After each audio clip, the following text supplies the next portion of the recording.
Hi all, welcome to JNPC's Tech Bits. Even in this video, we are going to see about classes and objects in Java. So likewise, we are going to create many videos on Java programming and we are going to create a playlist about Java programming. Firstly, we create this video which is on classes and objects in Java. Okay, if you like these videos, please put a like and do subscribe the channel and share it to your friends also. Thank you. Now, classes and objects in Java. And these are the contents going to be in this video. First, we see what a class is and how a class can be created. And then we see how to create methods and variables in Java. And then we see what are objects and how they can be used inside a class. Okay. Then the role of the objects too we are going to discuss. And finally, we see an example program of using classes and objects. Right. So firstly, classes. What are classes? Classes can be called as the set of variables and methods. Okay. They are the groups of variables and methods. Okay. What is a class first? A class is a set of attributes and behaviors. So variables can be called as attributes and methods can be called as the behaviors of a class. Okay. It says the methods, they just say how a class will behave. Okay. So as we see examples in Java on classes and the methods, you can finally understand the explanation, the definition of Java better. Okay. Right. As of now, we see the syntax of a class, which is class followed by class name. Class is the keyword. The keyword class is followed by the name of the class. So below that, we have an open brace and at last we have a closing brace. Between these two braces, we create a class with number of methods and number of variables. Okay. So variables can be created with the data type and the methods can be created with the return type and the arguments of the methods, if any. If there is no argument, we'll simply put an open bracket and a closed bracket. That's it. If there is no return type, we'll put void. If there is a return type, we'll specify the return type as int, float, char, and some other things. Okay. So this is the syntax of creating a class. Right. Now methods. What are methods? As we said, methods are the behaviors of the class. Okay. So simply we can say a class is a group of methods. In encapsulation concept of object-oriented programming, we say only this. Okay. In a class, the variables and methods are encapsulated within the class. Okay. Right. So this is called as encapsulation. If anyone wants to use the members of the class, that is the variables and methods are called as members. Okay. If anyone wants to use or invoke the members of the class, he has to create an object. Okay. Right. Okay. So object concept we see later. Now methods are the behaviors. Okay.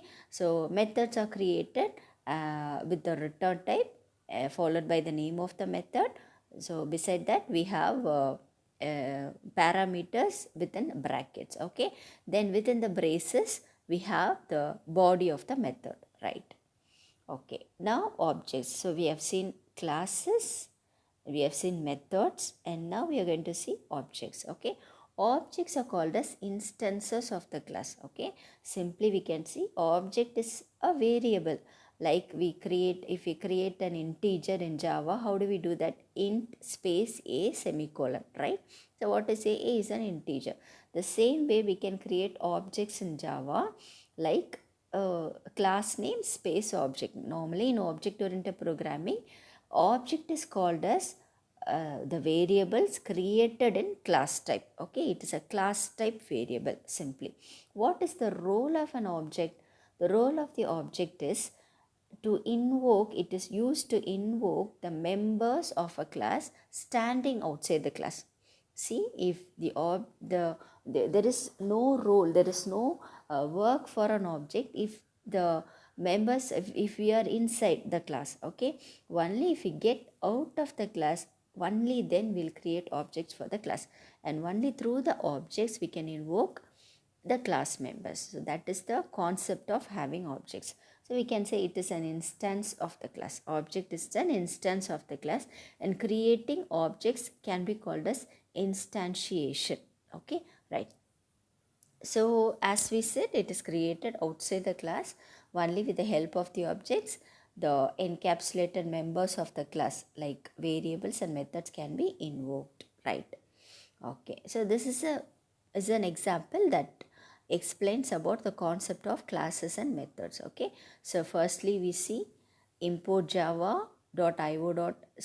So this would be the first statement of any Java program. We have to import the IO package. Only then we can use a read statement and write statement in Java. Okay, so this is a default statement that has to be there in every Java program. First line. Secondly, we create a class. See, the class that we create here is CLS. Okay, so it said that we have one method which is say hello. The return type of say hello method is void. Okay, so inside that what we do, we just print method says hello. That's it. Okay, so we close the method and we close the class. Okay, so after that we create the main class. Okay, what is the main class name? CLS obj, class and objects. Okay, so CLS obj is the main class method. Why it is called as main class? Because the main method is there. Okay, see, public static void main of string args, that is a main method of Java. Okay, only in the main method we usually create the objects. Okay, so we just closed the non-main class which is CLS, and now we are going to invoke the methods of CLS method, the CLS class. So we are opening another class which is a main class. Okay, so what is a main class? The class which is having main method is the main class. Here it is CLS obj. Okay, so after opening the main method we create the object. See the syntax of creating object, which is CLS space O1 equals new CLS. CLS is the class name, O1 is the object, equals new. New is the keyword. Again CLS with open closed parenthesis. So CLS is the non-main class. Only in the CLS class say hello method is there. We are going to invoke the say hello method. So because of that, we are creating an object for CLS class. Okay, so CLS class name space object name equals new class name. Okay, we have created the object. Now we are going to invoke. We just put a print statement which says class and objects in Java. Okay, that's going to come in the output. I'll show you the output. Right, so using the object we invoke the method which is say hello. How do we do that? Object name dot method name. Okay, so after that we close the main method with one brace and we close the main class with another brace. Two closing braces are there. Okay, so I'll again show you the entire program. Okay, non-main class first, then after closing it main class starts. Okay, inside the main method we create an object. Using the object we invoke the method. Okay, right, so let us see the output of the same. Right, so in the first statement we are compiling the program. So in the next statement we are now running the program and we are getting the result like classes and objects in Java. And after invoking the method, what does it say? It says method says hello. Okay, I hope you understand the video. For better understanding programming in Java, follow my other videos on Java and keep yourself subscribed. Thank you.